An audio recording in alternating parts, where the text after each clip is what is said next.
जय गुरुदेव। हम 11 बार सत्यम परम धीमहि का जाप करेंगे।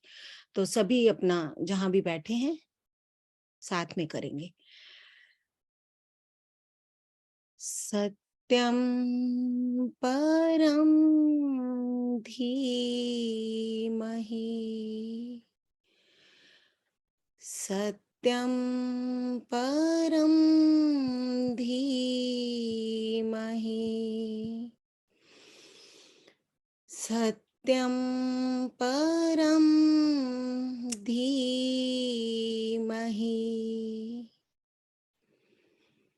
सत्यं परं धीमहि।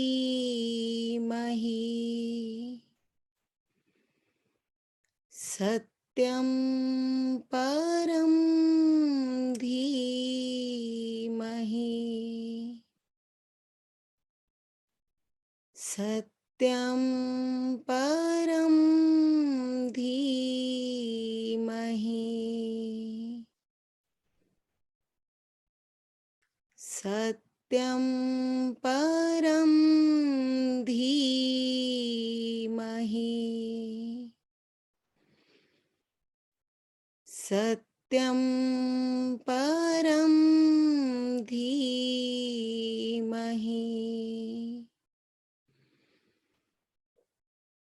सत्यं परं धीमहि। सत्यं परं धीमहि। सत्यं परं धीमहि।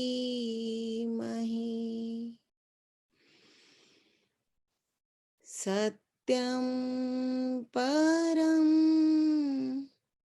धीमहि।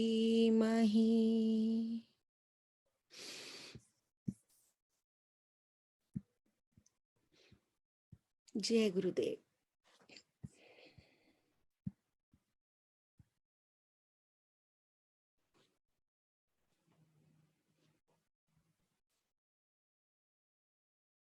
त्वमेव माताश्च पिता त्वमेव त्वमेव बन्धुश्च सखा त्वमेव त्वमेव विद्या द्रविणं त्वमेव त्वमेव सर्वं मम देव देव।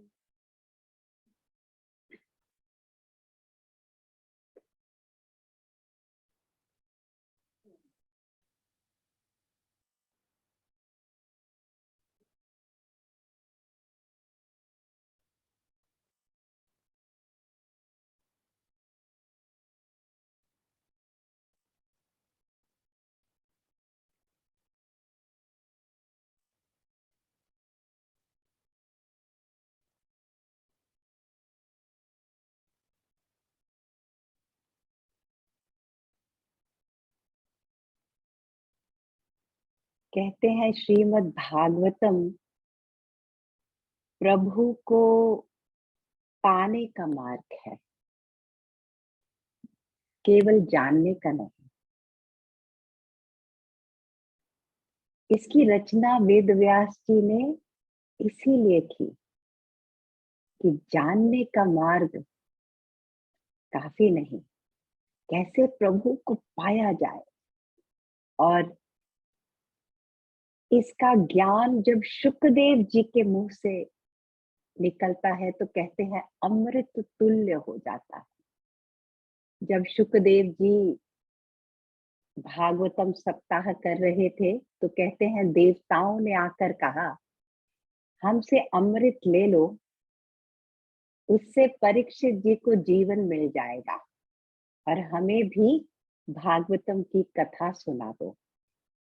तब शुकदेव जी ने उन्हें अधिकारी नहीं माना था और हंस के उन्हें कथा का पान नहीं कराया। तो ये दिव्य कथा है दिव्य अनुग्रह चाहिए, कोई भोले भाव से जब आते हैं, जब केवल प्रेम होता है ईश्वर से, कोई मांग नहीं रह जाती, तब रास्ते खुल जाते हैं। सुखदेव जी के लिए कहते हैं कि वो किसी भी एक जगह पर, गृहस्थों के घर पर उतना ही समय रुकते थे जितना समय एक गाय को दुहने में लगता है, उससे अधिक नहीं। कहते हैं ना, साधु चलता भला। साधु लोग कहीं एक जगह टिकते नहीं। लेकिन जब परीक्षित से मिले सुखदेव, तो उन्होंने कहा अब पूरा सप्ताह मैं इधर ही रहूंगा तुम्हारे साथ।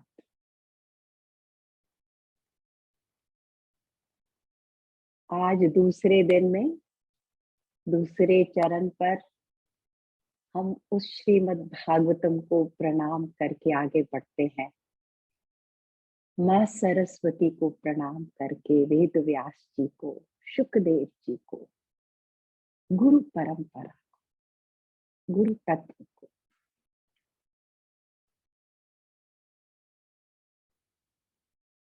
नारद जी को भक्त शिरोमणि कहा गया है। उनके मुख पर हर समय प्रभु का गुणगान है। अपनी वीणा पे प्रभु का गीत जब वो गाते हैं तो कहते हैं सबके हृदय में भक्ति स्फुरित हो जाती है। कई लोगों को ये आशीर्वाद होता है, प्रभु का आशीर्वाद होता है, तब भक्ति जागती है।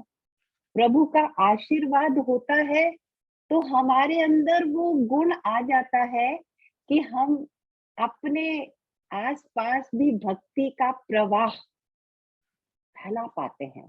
तो ऐसा ही गुण नारद जी के अंदर है। तो भी एक बार नारद जी कहीं भी आते जाते हैं, उन पे कोई रोक टोक नहीं, कहीं भी भ्रमण करते हैं। तो एक बार वो पृथ्वी लोक पर आए, तो घूम रहे थे। जब वृंदावन में आए तो उन्होंने एक अजीब घटना देखी। उन्होंने देखा एक युवती बहुत सुंदर वहां बैठी है जमीन पर, और उसके आसपास बहुत सारी देवी स्वरूप औरतें बैठी उसको पंखा कर रही हैं, उसको उसकी सेवा कर रही हैं। और सामने दो वृद्ध पुरुष लेटे हुए हैं, जिनको देख देख कर वो युवती रो रही है, कोशिश कर रही है उन्हें होश में लाने की। वो दोनों बेहोश पड़े हैं। नारद जी जब वहां से जा रहे थे तो नारद जी को देखकर उस स्त्री ने रोका और कहा कि आप महानुभाव हैं, आपको देखते ही मैं जान गई। आप जैसे महान आत्माओं के दर्शन बड़े दुर्लभ हैं। तो आप आज मेरे पास आए हैं, तो मेरी समस्या का समाधान बताइए। तब नारद जी ने कहा आप कौन है? तो उस युवती ने कहा मैं भक्ति हूं, और यहाँ जब से कलयुग आ गया है, मैं भी बूढ़ी हो गई थी, बीमार हो गई थी, और ये दो जो वृद्ध पुरुष आपको दिखाई दे रहे हैं ना, ये मेरे पुत्र हैं। एक है ज्ञान और दूसरा है वैराग्य। ज्ञान और वैराग्य का स्रोत क्या है? भक्ति। हमें लगता है कि हमारे एफर्ट से हम जीवन में ज्ञान पाते हैं, वैराग्य पाते हैं पुरुषार्थ करने से, लेकिन परम पुरुषार्थ भक्ति है। भक्ति का जागना हृदय में। तो भक्ति ने कहा मैं इनकी माँ हूं। अब मैं वृंदावन पहुंची इनको लेकर, तो यहाँ आकर मैं तो जवान हो गई। वृंदावन धाम की महिमा का कोई बखान नहीं, जहाँ कृष्ण भगवान ने अपने पांव से खेल खेल कर उसकी रज को पवित्र कर दिया है। तो यहाँ मैं पहुंची तो मैं जवान हो गई हूँ, लेकिन मेरे पुत्रों की यहाँ भी कोई आदर सत्कार नहीं करता, इनकी आवश्यकता यहाँ भी नहीं। वहां के लोग तो भक्ति में ही पूरी तरह से राजी रहते हैं। तो मेरे पुत्र बूढ़े हैं, बीमार हैं, मैं जवान हूं, ये मेरे दुख का कारण है।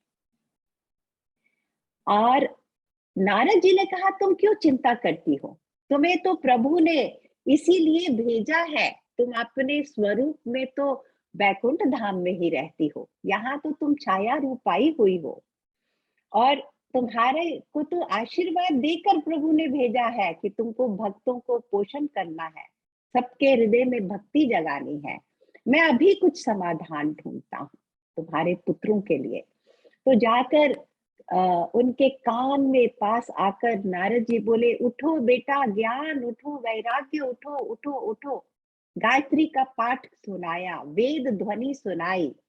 थोड़ी देर के लिए वो जागे और फिर सो गए।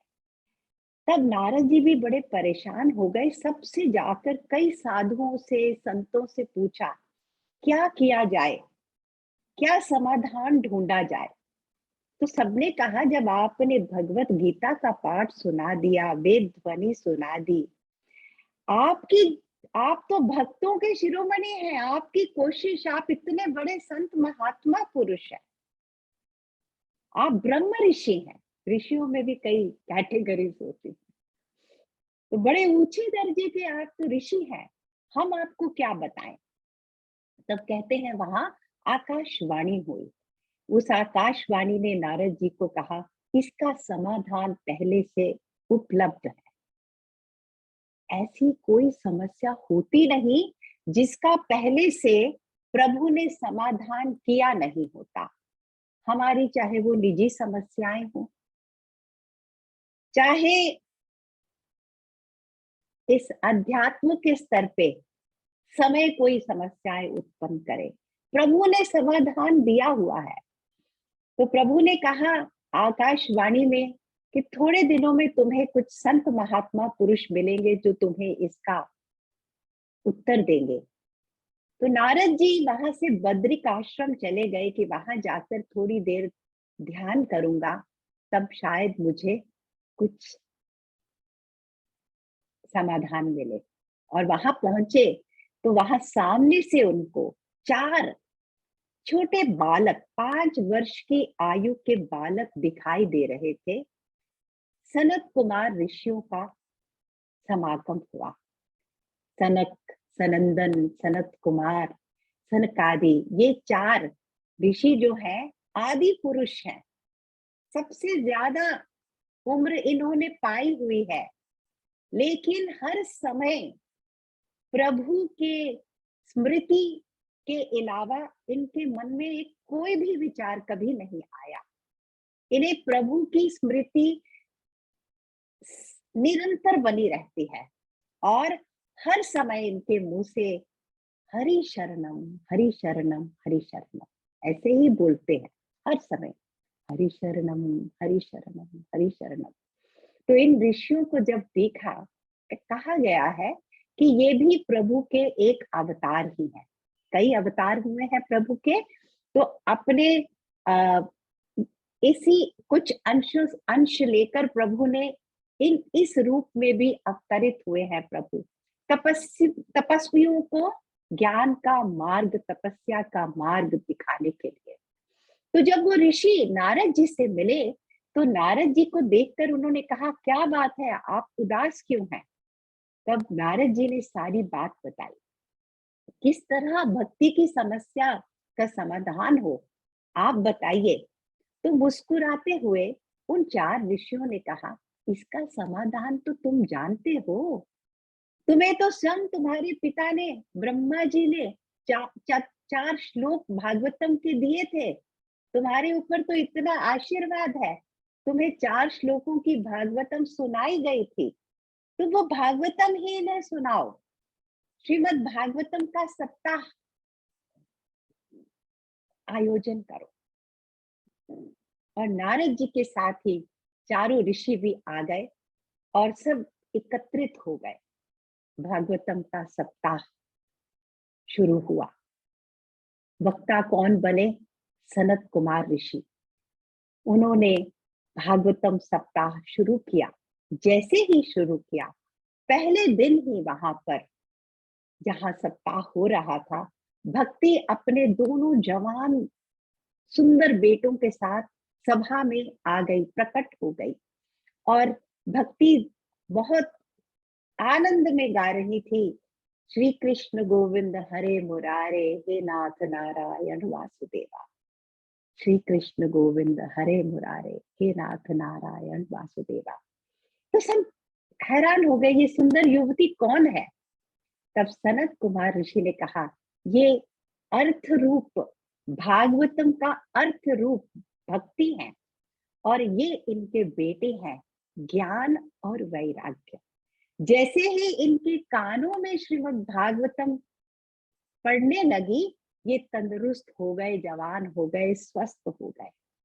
तो श्रीमद् भागवतम के अंदर जो गुण है वो अनुभव करने से ही समझ आते हैं। इसके अंदर भक्ति, ज्ञान, वैराग्य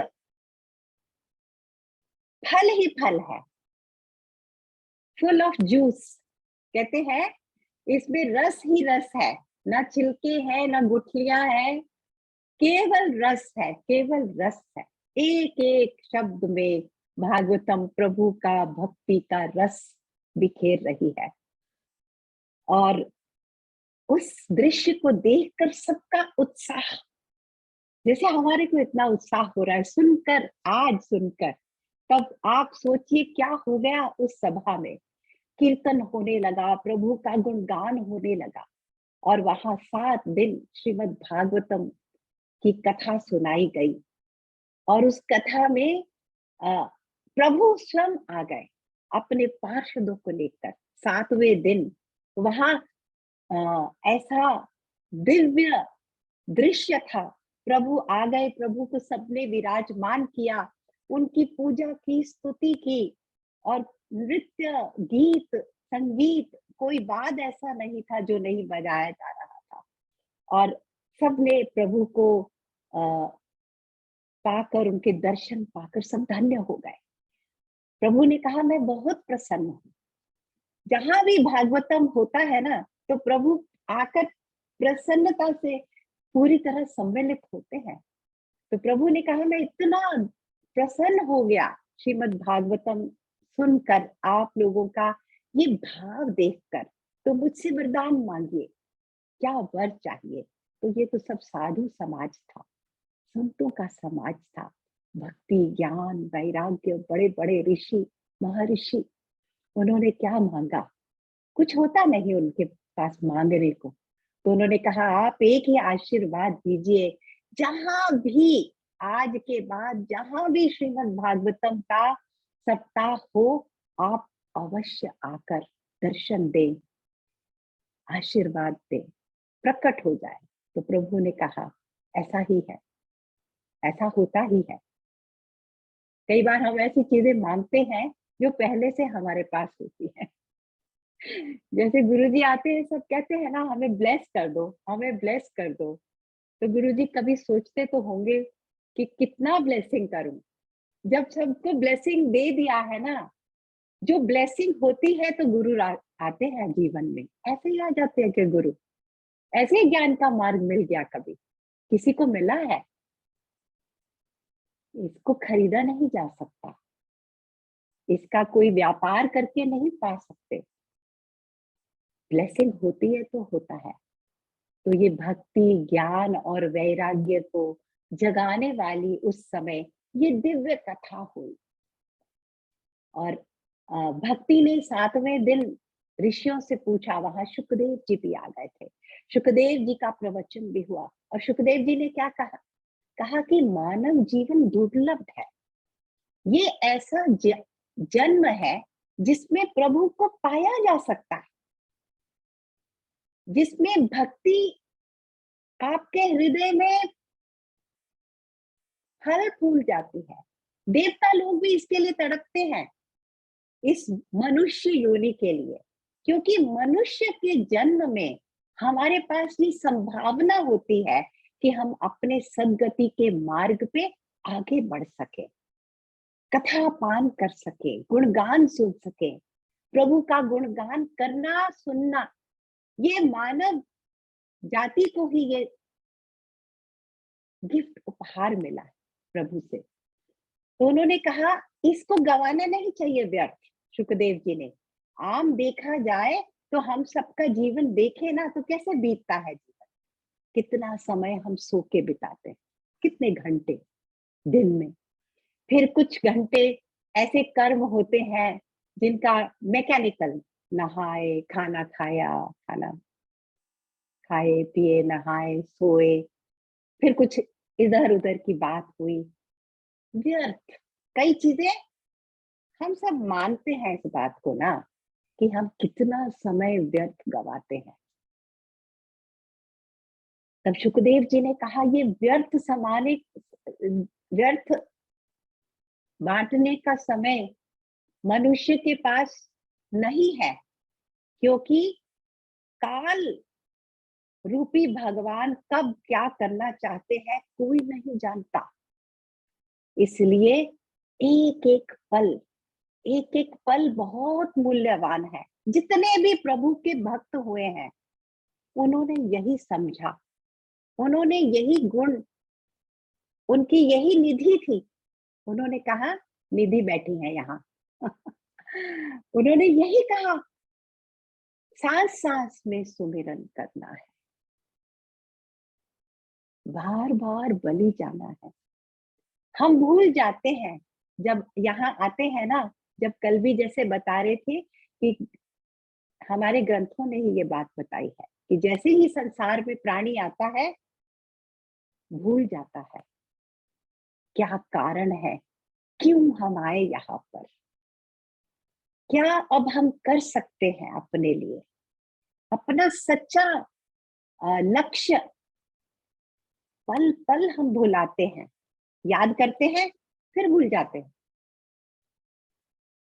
ज्ञानी पुरुष कौन है, विवेकी पुरुष कौन है, ज्ञान और वैराग्य, जिनके अंदर ऐसा ज्ञान जाग जाता है, संसार के प्रति वैराग्य, केवल प्रभु के प्रति राग, अनुराग।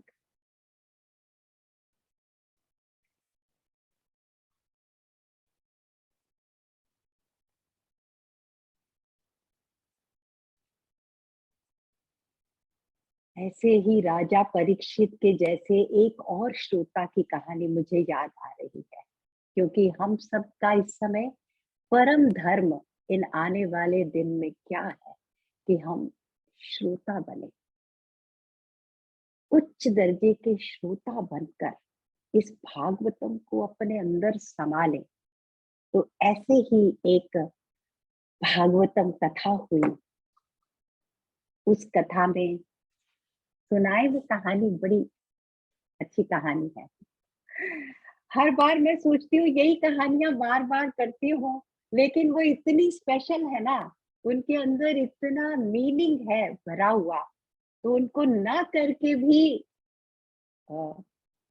भागवतम का रस नहीं मिलता। तो एक बहुत ज्ञानी ब्राह्मण थे, उनका नाम था आत्मदेव। उनकी एक पत्नी थी जिसका नाम था धुंधली। धुंधली शब्द क्या मतलब, जिसकी दृष्टि पूरी साफ ना। तो ब्राह्मण देवता के पास सब कुछ था, खुश थे, ज्ञानी थे, सत्कर्म में लगे रहते थे, कोई संतान नहीं थी।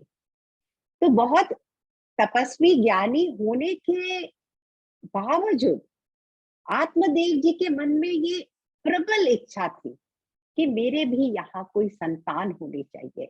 संतानहीन गृहस्थी का कोई मतलब नहीं। तो जब ऐसी इच्छा जोर पकड़ लेती है हमारे अंदर, संसार को लेकर कोई भी इच्छा, अच्छी बुरी, हमें उसकी गिरफ्त में जब ले लेती है, तब हमारा ज्ञान वैराग्य कहीं खो जाता है, उससे हमारा बहुत हानि होती है हमारी। तो आत्मदेव जी को भी ऐसा हो गया कि मेरा घर अशुभ है, अमंगल है, यहाँ पर कोई संतान नहीं है। और एक दिन उदास होकर कहीं नदिया के पास बैठे हुए थे, लंबी लंबी सांसें भर रहे थे, तो वहां एक संत महात्मा पुरुष आए। उनको देखकर उनके चरणों में बैठ गए आत्मदेव और कहा, मेरी समस्या का कुछ मुझे आशीर्वाद दीजिए। मेरे बेटा नहीं, कोई संतान नहीं। आजकल मुझे ऐसा लगता है कि मैं जब अपने पितरों को श्राद्ध करता हूँ उनका, तो वो खुश नहीं मुझे अनुभव में आते, क्योंकि उन्हें चिंता हो रही है कि हमारा कुल आगे कैसे चलेगा। हम सब ऐसी धारणाएं हैं हमारे अंदर। हम भूल जाते हैं ना कि हम सब प्रभु की संतान हैं। हमें जीवन देने वाले, हमारा चलाने वाले, सृष्टिकर्ता, पालन करता, संहार करता, उस प्रभु को भूल जाता है मनुष्य। तो आत्मदेव जी के मन में था किसी भी तरह पुत्र मिले, संतान मिले। तो महात्मा पुरुष ने उन्हें देखकर कहा कि तुम्हारे मस्तिष्क को पढ़कर मैं समझ पा रहा हूं कि आने वाले कई जन्मों में तुम्हारे पास संतान का सुख नहीं है। तुम क्यों संसार में जा रहे हो? तुम इतने ज्ञानी हो, तपस्वी हो, तुम तो अच्छे मार्ग पर पहले ही लगे हो। भगवान की इच्छा नहीं है तो उस इच्छा का त्याग कर दो। जो प्रभु चाहते हैं उसमें अपनी इच्छा मिला लो। आत्मदेव ने कहा, नहीं, आप बड़े शक्तिशाली हैं, मैं जानता हूं। आज आपने मुझे ये आशीर्वाद नहीं दिया तो मैं अपने प्राण यही ना आपके चरणों में त्याग दूंगा। मुझे ये आशीर्वाद दीजिए। तब महात्मा पुरुष ने वहां एक कुछ फल लिया और कहा कि जाकर अपनी पत्नी को ये खिला देना, लेकिन 1 साल तक उसको बहुत नियम पालन करने होंगे। सत्य बोलना होगा, मधुर बोलना होगा, एक समय में एक ही अन्न ग्रहण करना होगा। कई ऐसे नियम बताए और फिर आपके यहाँ एक बालक होगा। कहकर महात्मा चले गए और आकर धुंधली को ये फल दिया आत्मदेव ने। धुंधली ये फल नहीं खाना चाहती। धुंधली को माँ ही नहीं बनने की इच्छा। वो कोई भी परेशानी, तकलीफ सहना नहीं चाहती थी। तो उसने अपनी सहेली को कहा, मैं क्या करूं? तो थोड़े दिनों के बाद सोच रही थी क्या करे, उसने फल भी नहीं खाया था। अपनी बहन से बात की तो बहन ने कहा, मेरे यहाँ बच्चा होने वाला है, तो जब वो बच्चा होगा मैं तुम्हें दे दूंगी। मेरा पति बड़ा लालची है, उसे पैसे दे दे। तुम अपने पति को ये सब बताना मत। तो धुंधली ने कहा ठीक है, और वो फल उसने अपने घर में बंधी हुई गैया को खिला दिया, गाय को खिला दिया। और खुद दोनों बहनों ने मिलकर ये षड्यंत्र रचा। और जब बेटा हो गया बड़ी बहन के, तो उसने आकर धुंधली को दे दिया और धुंधली ने यही जताया कि ये मेरा पुत्र हो गया है। और अपने पति को कहा कि मेरी बहन आएगी, क्योंकि वो इनका लालन पालन कर लेंगी। और थोड़े दिनों के बाद क्या होता है, गाय के भी एक मनुष्य योनि का पुत्र पैदा हो गया गाय के गर्भ से। तो लोगों ने कहा, देखो आत्मदेव के भाग्य अब खुले हैं। तो उनकी पत्नी के ही नहीं, उनके घर की गाय ने भी पुत्र को जन्म दिया है। तो आत्मदेव बड़े खुश हो गए कि देखो, जो मैं चाहता था भगवान ने छप्पर फाड़ के दे दिया मुझे। कहते हैं ना, झोली फैलाते हैं भगवान तो छप्पर फाड़ के देते हैं, ऐसे हैं भगवान। तो उनका जो गाय का पुत्र था, उसका नाम रखा गया गोकर्ण, क्योंकि उनके कान भी गाय के जैसे थे। और दोनों बच्चे बड़े होने लगे। अब धुंधकारी, जिसका नाम था, धुंधली के यहाँ जो पैदा हुआ था, तो वो बहन का बेटा, उसका नाम धुंधकारी रखा और दूसरे का नाम गोकर्ण। और थोड़े दिनों में ही धुंधकारी ने अपना स्वभाव दिखाना शुरू कर दिया। बहुत ही अधर्मी, क्रूर, गलत काम ही करके अच्छा लगता था उसको। सबको सताना, तंग करना, झूठ बोलना, चोरी करना, कोई ऐसा काम नहीं था जो वो दुख देने वाला न करता हो। और उसके ये कर्म बढ़ते गए। और गोकर्ण जी ज्ञानी और बहुत निर्मल स्वभाव के, हर समय पूजा पाठ ध्यान में अपना समय बिताते थे, साधु संग के साथ। तो आत्मदेव ने देखा कि ये मेरा बेटा मुझे दुख ही दुख दे रहा है। कभी कभी तो आकर अपने माता पिता को मारता था और उनसे धन उनका चुरा के ले जाता था। तो एक दिन आत्मदेव रो पड़े गोकर्ण के सामने कि इससे तो अच्छा प्रभु मुझे संतान देते ही ना। अब प्रभु को कह रहे हैं प्रभु मुझे संतान नहीं देते। पहले उन्होंने क्या किया था? प्रभु की इच्छा न थी तो भी कहा मुझे संतान दो, नहीं तो मैं अपना शरीर त्याग दूंगा। अब कह रहे हैं इससे तो अच्छा मुझे संतान न देते प्रभु। तो कुसंतान जो होती है उसके जैसा दुख कोई दुख नहीं। तब गोकर्ण जी ने कहा पिताजी आप तो अब सन्यास का मार्ग अपनाइए। आप अब ये जगह आपके रहने के लिए नहीं। आप जंगल में जाइए, प्रभु का नाम लीजिए, सन्यास आश्रम को अपनाइए। अब देखो वही आत्मदेव जो पहले इतने बड़े ज्ञानी थे, तपस्वी थे, आज अपने पुत्र गोकर्ण से कह रहे हैं तुम मेरे गुरु हो, मुझे ज्ञान दो, बताओ मैं क्या करूं। उन्होंने कहा आज से आप पिताजी, कुछ बातें उन्होंने कही, हम सब भी ध्यान से सुनते हैं। उन्होंने कहा आज से ही आप अपने को ये शरीर मानना बंद कर दो। हम शरीर मात्र नहीं है। ये शरीर क्या है? खून, हड्डियां, चमड़ी, इसका मिला जुला एक पिंड है। इसमें आप ममता का त्याग कर दो और जो भी आपके रिश्ते नाते हैं उनका भी अपने अंतरात्मा से त्याग कर दो। यहाँ कोई मेरा नहीं, मैं ही नहीं, ये शरीर ही नहीं मैं। और प्रभु को याद करो हर समय, अपनी सारी आसक्ति प्रभु में डाल दीजिए। प्रभु का नाम गुणगान चिंतन करते हुए अब अपनी बाकी जीवन को ऐसे ही आप बिताइए। और एक और बात कही, ये बात सुनकर पढ़कर पहली बार मुझे बड़ी हैरानी हुई थी कि कहाँ ये बातें हो रही हैं कि अपने को शरीर मत देखो, हम शरीर नहीं, मेरे मेरे भाव से बाहर आओ। और चौथी बात कही, किसी की भी बुराई करना बंद कर दो, किसी की भी निंदा मत करो। तो ये एक अहम बात है जो हमारे मन को अपवित्र करती है। तो पवित्रता जो है उसका नियम पालन भागवतम का एक बहुत महत्वपूर्ण अंग है। तो इन बातों को हमें भी याद ही रखना है, पर निंदा नहीं करनी। किसी की भी निंदा करना, किसी के लिए भी कोई राय बनाना, ये हमारे को बंधन में डालने वाली बातें हैं। विचारों, संसार के विचार यही सब चीजों से पैदा होती है।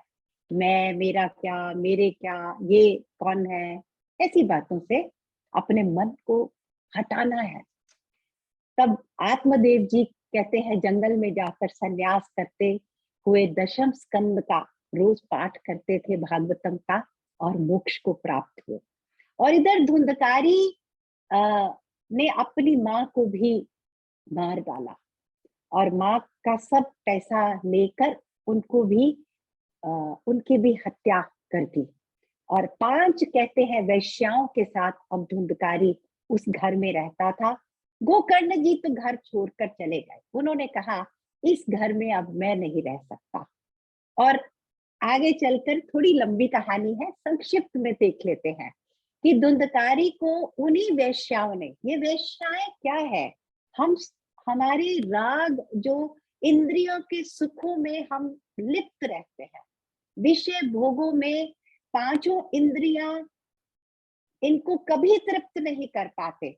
वैश्या वही है जो कभी धन से तृप्त नहीं होती, आपका सर्वस्व लूट लेती है पर तृप्ति नहीं होती। ऐसे ही हमारी इंद्रियां, हमारा सबसे बड़ा धन होता है हमारे भक्ति भाव, हमारा प्रेम, हमारा सन्मार्ग, सत्य, शील, इस सब को गवा देते हैं। तो ऐसे वैश्याओं ने ही कहते हैं धुंधकारी को बड़ी क्रूर हत्या की उसकी, और वो एक प्रेत आत्मा बन गया। यहाँ ये जो पाठ है ये जरूरी है। अब धुंधकारी को क्या योनि मिली है? प्रेत आत्मा बन गया है, ना खा सकता है, ना पी सकता है, जिन भी चीजों की गुलामी में उसने अपना पूरा दुर्गति करी, आज उन सबसे वंचित होकर जी रहा है। तो एक दिन गोकर्ण जी तीर्थ यात्रा पे निकल गए थे। जब उन्हें पता चला कि धुंधकारी की मृत्यु हुई है, तो गया में जाकर उन्होंने उनका श्राद्ध किया बड़ी श्रद्धा से। और एक दिन अपने ही घर में वापस आकर रात को वहां विश्राम कर रहे थे, तो रात के समय धुंधकारी ने आकर अपने भाई को तरह तरह के डरावने भेष दिखाकर डराना शुरू कर दिया। तो गोकर्ण जी ने कहा, ये कोई प्रेत आत्मा है। उनके अंदर करुणा थी। उन्होंने कहा, बहुत तकलीफ में लग रही है ये आत्मा। तो उन्होंने कहा, कौन हो तुम, क्यों यहाँ घूम रहे हो? तो अब धुंधकारी कहना चाह रहा था, बात करना चाह रहा था, लेकिन मुंह से शब्द नहीं निकलते प्रेत आत्मा के। रो भी रहा है तो आवाज नहीं आ रही, इतना बेबस। प्रेत मतलब क्या? कंप्लीटली हेल्पलेस, अपने लिए कुछ न कर पाना। तो गोकर्ण जी ने अब एक जल लेकर अभिमंत्रित करके उधर एक जल को छिड़काव किया, तो थोड़ी देर के लिए उसके अंदर शक्ति आई। एक जो साधक है वो अपनी शक्ति से प्रेत आत्मा को भी बल दे सकता है। तो धुंधकारी ने कहा, मैंने इतने बुरे कर्म किए थे, अब मैं प्रेत आत्मा में हूँ। आप मेरे भाई हैं, मेरा कल्याण करो, मुझे इस योनि से मुक्ति दिला दो। तब गोकर्ण जी ने कहा, मैंने तो तुम्हारा गया में भी श्राद्ध किया, जहां भी मैं गया मैंने तुम्हें याद करके तुम्हारे लिए तर्पण किया था, तो फिर तुम प्रेत योनि में कैसे हो अब तक? तब बहुत सोचने के बाद किसी अगेन आकाशवाणी हुई और गोकर्ण जी को कहा गया कि भागवतम सप्ताह। तो गोकर्ण जी ने सब साधु समाज को उस गांव के अपने साथ एकत्रित किया और भागवतम की कथा सुनानी शुरू की। और इस कथा का लक्ष्य उनका था कि मेरे भाई को इस प्रेत योनि से मुक्ति मिल पाए।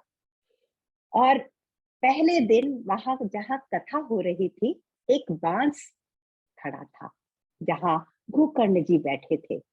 और धुंधकारी आया, उसके पास तो अब शरीर नहीं है ना, न बैठ सकता है, कोई आसन भी नहीं ले सकता था, वायु की स्वरूप है। तो कहाँ बैठे? तो उन्होंने जाकर उस बांस के अंदर आसन पाया। बांस के अंदर बैठकर धुंधकारी ने कथा सुनी। शाम के समय जब कथा समाप्त होनी थी, वो बांस की एक गांठ तड़ तड़ करके टूट गई। उसके अंदर 7 गांठें थी। कहते हैं ना, हम सुनते हैं ना, 7 स्तर पे हमारा जीवन हम जीते हैं। तो हर स्तर को पवित्र करती गई भागवतम। तो 7वें दिन पूरी तरह से वो बांस की 7 गांठें टूट गई और उसमें से दिव्य स्वरूप लेकर, प्रभु के पार्षद का स्वरूप लेकर धुंधकारी जी बाहर निकले। और प्रभु के पार्षद एक विमान लेकर वहां पहुंचे और धुंधकारी जी को बड़े सम्मान के साथ उस विमान में बिठाकर प्रभु के लोक लेके जाने लगे।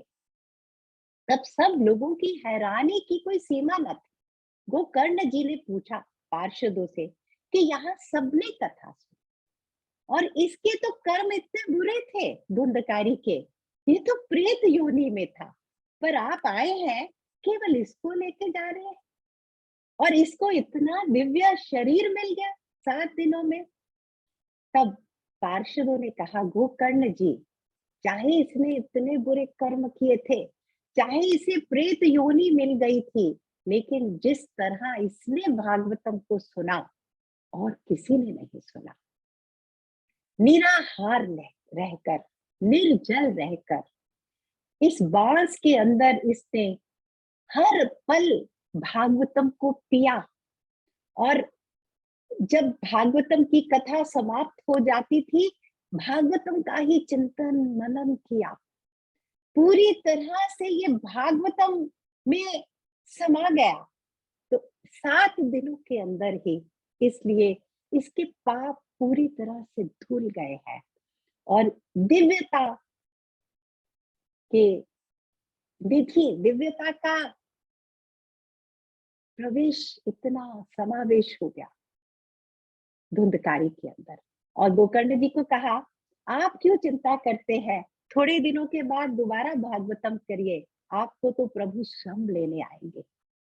तो इसीलिए कहते हैं कि जो प्राणी भागवतम की कथा करता है, कराता है, औरों में इस कथा को बांटता है, उसके जैसे सत्कर्म, उसके जैसा पवित्र कर्म कोई नहीं। तो थोड़े ही दिनों के बाद, कुछ समय के बाद गोकर्ण जी ने एक बार और भागवतम सप्ताह किया और 7वें दिन प्रभु अपने पार्षदों के साथ उस कथा में आए और गोकर्ण जी को ही नहीं, पूरे के पूरे गांव को, कहते हैं वहां के कुत्ते, गाय, बिल्ली, बंदर, सब के सब प्रभु के और प्रभु के पार्षदों के विमानों में चढ़ गए और प्रभु सबको अपने साथ अपने धाम ले गए।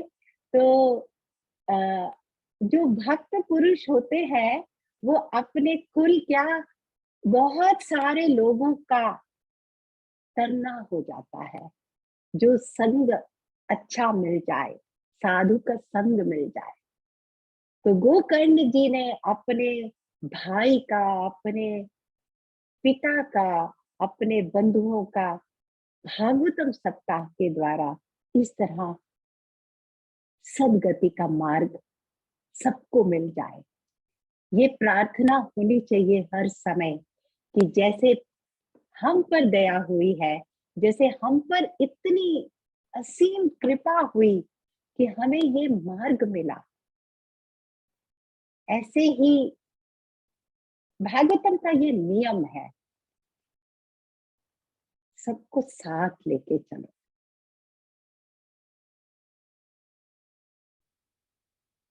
सबको साथ लेके चलना है। एक भजन करते हैं।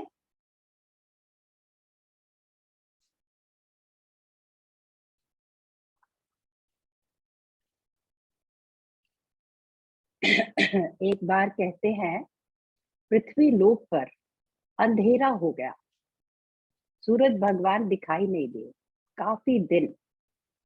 तो दिन और रात में कोई अंतर ही नहीं रहा, सब तरफ गहरा अंधेरा था।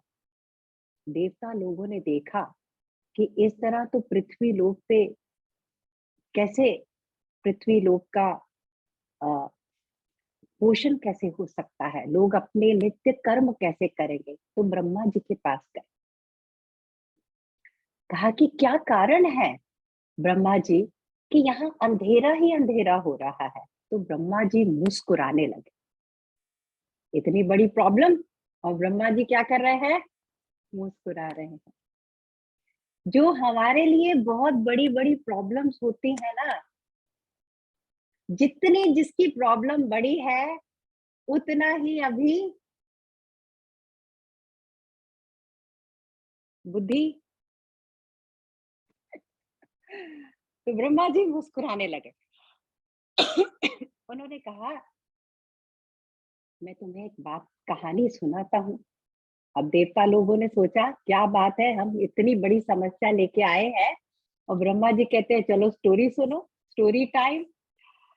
तो ब्रह्मा जी ने कहा कि आप तो जानते हैं वैकुंठ धाम, हम सब भी जानते हैं वैकुंठ धाम, गए हैं कभी, बहुत सुंदर है वैकुंठ धाम। भागवतम में ये सुंदरता है कि वो हमें वैकुंठ धाम के दर्शन भी कराती है। तो बहुत सुंदर डिस्क्रिप्शन है वैकुंठ धाम की। आज नहीं, आपको बताऊंगी, क्योंकि फिर आप जब जाओगे तो आपको सरप्राइज होना चाहिए आपके पास। ओ ब्यूटीफुल, ओ वाह, ओ वाह। जस्ट टू टेल यू कि ब्यूटी भी वहां उसके सामने ब्यूटीफुल नहीं लगती। सुंदरता भी अपना सुंदरता खो देती है। वैकुंठ इतना सुंदर है, वहां सब, वैकुंठ गुरु जी कहते हैं ना, जहाँ कोई कुंठा ना हो, जहाँ किसी भी तरह की कोई परेशानी ही ना हो, मन हर समय तृप्त, शांत, प्रसन्न हो। अच्छा है ना ऐसी जगह रहना। तो बैकुंठ में कहते हैं जो लोग रहते हैं वो विष्णु भगवान के जैसे हो जाते हैं।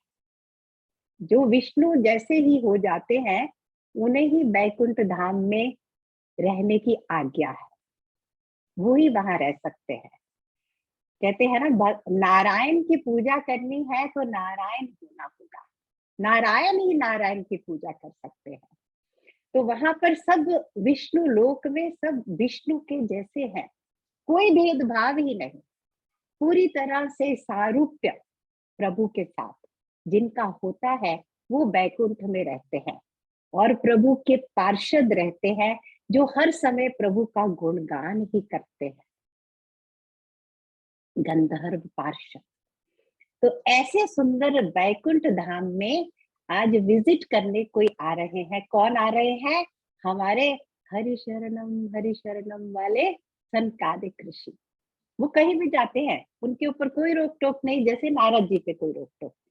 रुकावटें हमारा मन ही पैदा करता है, जीवन में कोई रुकावट कभी नहीं आती। जिसके अंदर भक्ति है, प्रेम है, जो प्रभु का ही गुणगान करेगा उसके पास कभी कोई रुकावट आती ही नहीं। उसके सामने आती भी है तो उसके लिए वो रुकावट नहीं है। फर्क कितना है, जो हमारे लिए रुकावट है, जो हमारे लिए प्रॉब्लम है, भक्तों के लिए वो क्या है? जैसे ब्रह्मा जी मुस्कुरा रहे हैं और कहानी सुना रहे हैं। तो कहते वहां एक दिन सनत कुमार ऋषि गए दर्शन करने प्रभु का। तो बैकुंठ धाम में 7 ड्योढ़ियां हैं कहते हैं। 6 ड्योढ़ी जब पार करते हैं तो 7वीं ड्योढ़ी के बाद प्रभु का दर्शन होता है।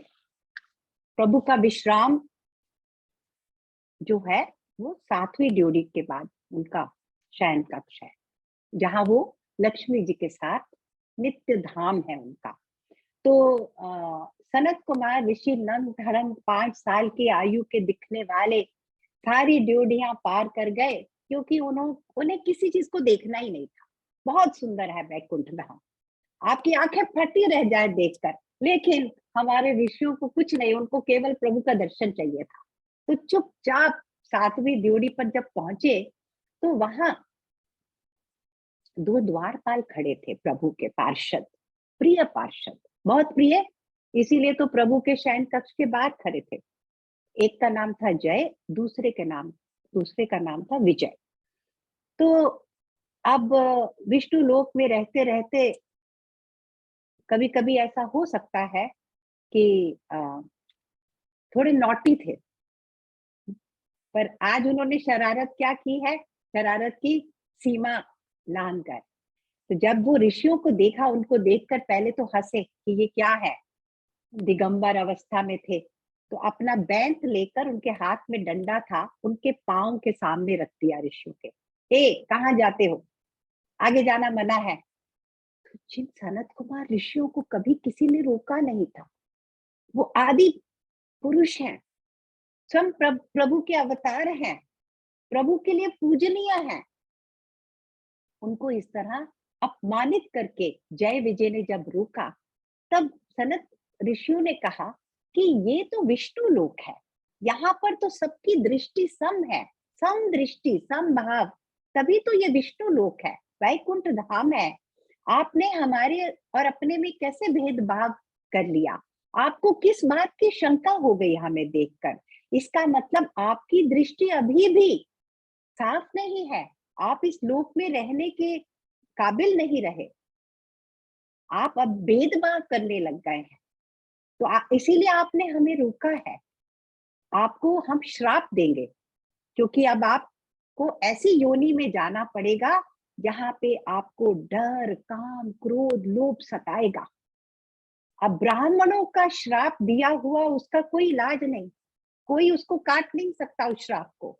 तो जय विजय गिर गए उनके पांव में, डर गए कि हमसे बड़ी गलती हो गई, हम ये करना नहीं चाहते थे, आप हमें माफ कर दीजिए, आप हम पे क्रोध मत कीजिए, हमें कोई भी पनिशमेंट दीजिए पर क्रोध मत कीजिए हम पर, आपका क्रोध नहीं सह पाएंगे। इतने में अंदर से भगवान बाहर आए। क्योंकि ये जो सब हो रहा था, ये प्रभु अंदर बैठे इसका ड्रामे का, क्या बोलते हैं, डायरेक्टर प्रभु थे अंदर। सब वही डायरेक्ट कर रहे थे, लिखा भी उन्होंने था और डायरेक्शन भी उनकी थी। तो प्रभु बाहर आए और देखा और आकर कहा ऋषियों को कि आपको अपमानित किया है मेरे इन द्वारपालों ने, मेरे पार्षदों ने। ये बहुत उदंड हो गए हैं, इन्हें पता नहीं ब्राह्मण मेरे लिए पूजा के योग्य है, मैं ब्राह्मणों की पूजा करता हूँ, उनके कारण ही तो आज मेरी इतनी कीर्ति है सब जगह। तो ब्राह्मणों की कोई अपमान करे ये मैं कभी नहीं सह सकता। अच्छा किया आपने इन्हें दंड दिया, बहुत अच्छा किया। अब ऋषियों ने तो जब प्रभु का दर्शन पाया तो उनके तो क्रोध वगैरह सब कहीं खो गया, वो दर्शन में लीन थे, पूरी तरह से ब्लिस्ड आउट, आनंद से भरे हुए थे। तो उन्होंने कहा नहीं नहीं, हमें कुछ नहीं चाहिए, हमारा कोई अपमान नहीं हुआ, हमारे को किसी पे कोई क्रोध नहीं, आपका दर्शन मिल गया।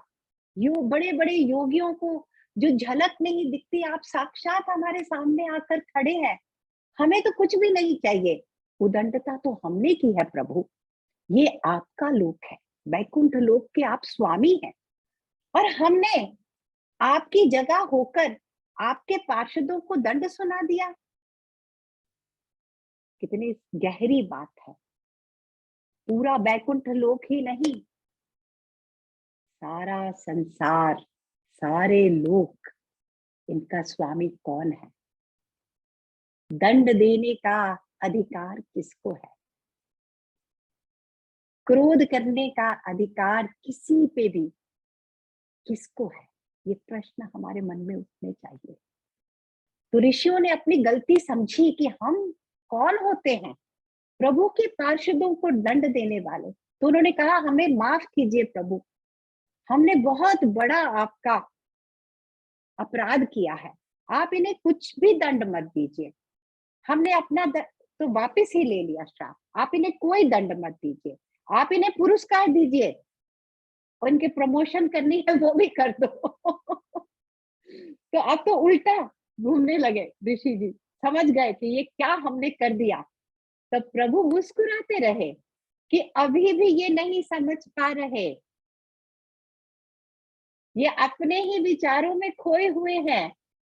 प्रभु क्या करना चाहते हैं इसको समझ पाना बड़े बड़े महात्मा पुरुषों के बस की बात नहीं। वो नहीं समझ पाए कि प्रभु ही इनको दंडित करना चाहते थे, प्रभु ही चाहते थे कि जय और विजय अब पृथ्वी लोक पर जाए। कुछ होगा कारण।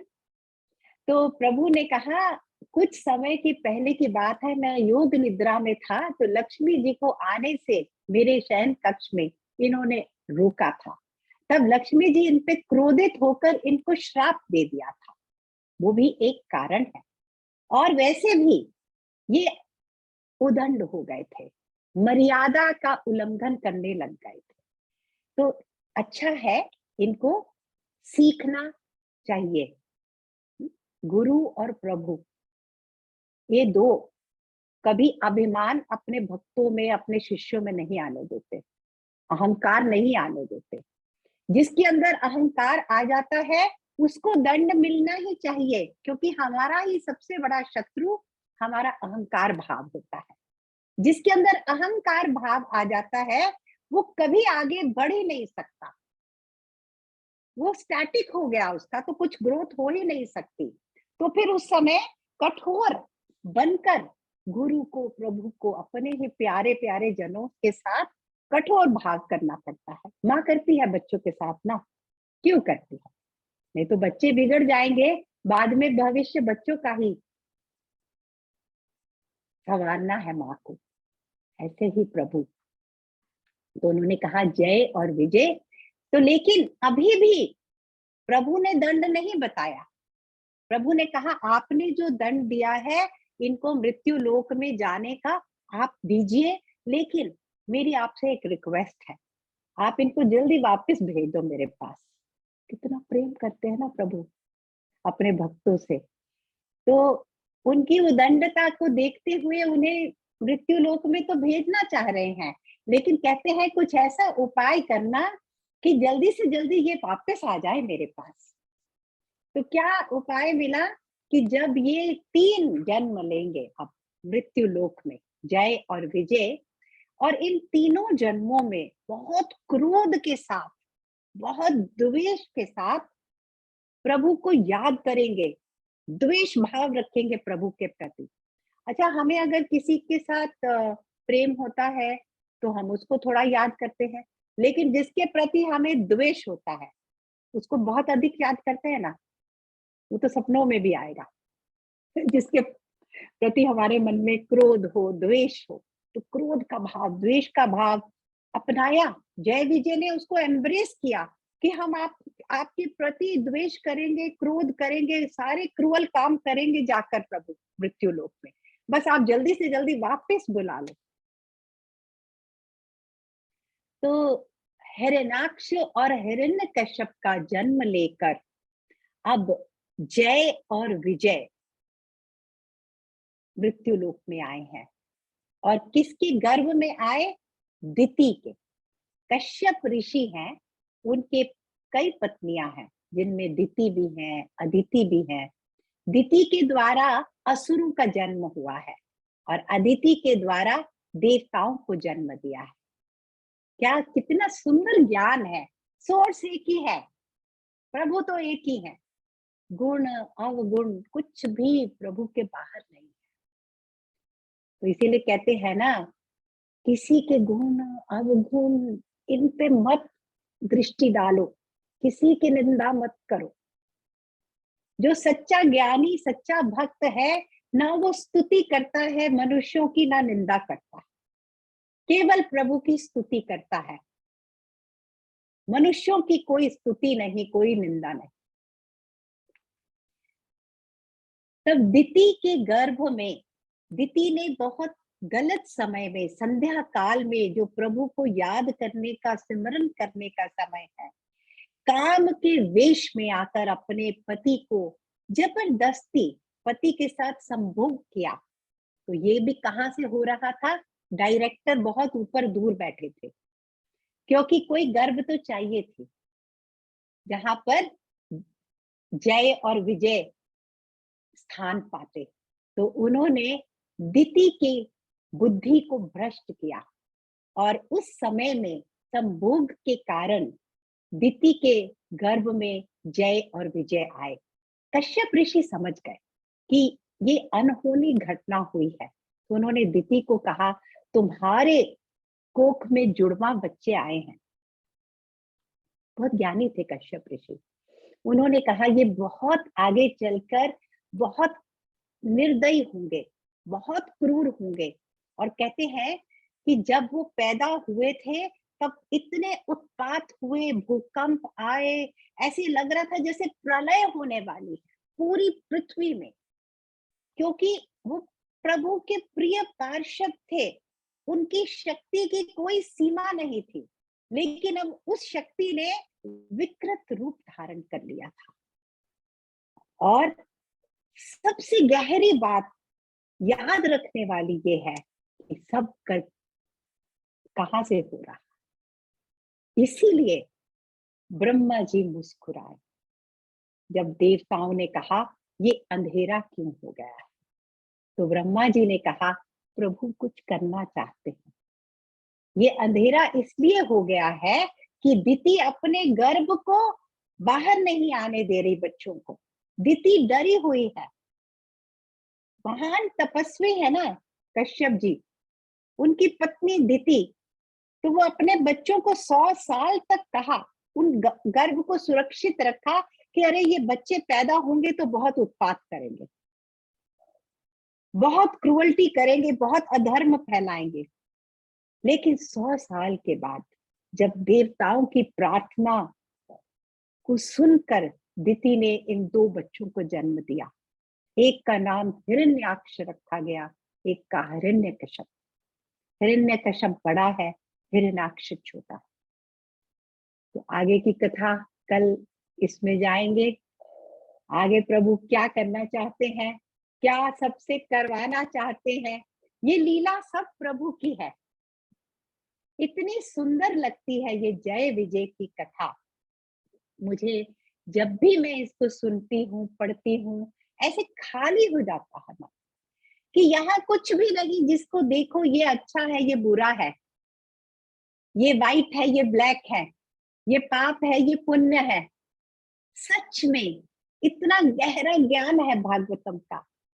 न पुण्यम न पापम न सौख्यम न दुखम, न मंत्रो न तीर्थम न वेदा न यत्नम, अहम भोजनम नैव भोज्यम न भुक्ता, चिदानंद रूप शिवोहम शिवोहम। उस चिदानंद में ही मन लगाना है, पूरा मन। कोई स्थान नहीं है जिसमें किसी और के प्रति कोई और भाव जागे। सारी भावना को अपनी तरफ खींचने के लिए ही भागवतम की ये कथाएं हैं प्रभु ने रची।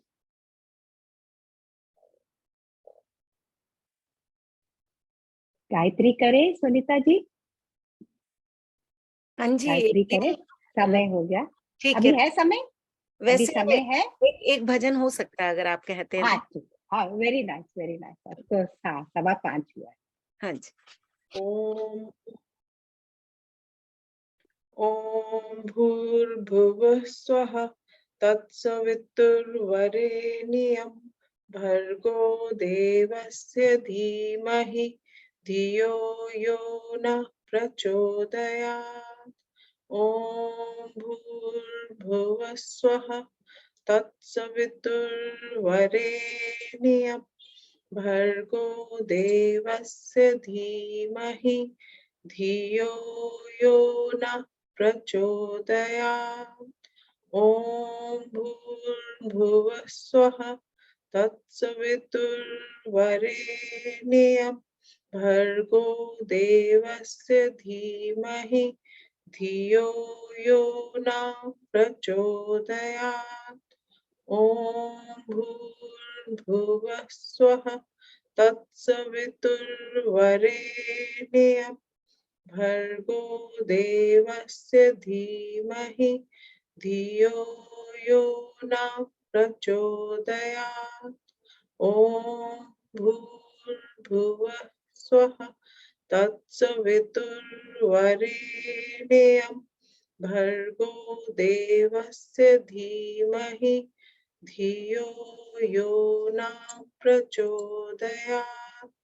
ॐ भूर्भुवः स्वः तत्सवितुर्वरेण्यं भर्गो देवस्य धीमहि धियो यो नः प्रचोदयात्। ॐ भूर्भुवः स्वः तत्सवितुर्वरेण्यं भर्गो देवस्य धीमहि धियो यो नः प्रचोदयात्। ॐ भूर्भुवः स्वः तत्सवितुर्वरेण्यं भर्गो देवस्य धीमहि धियो यो नः प्रचोदयात्।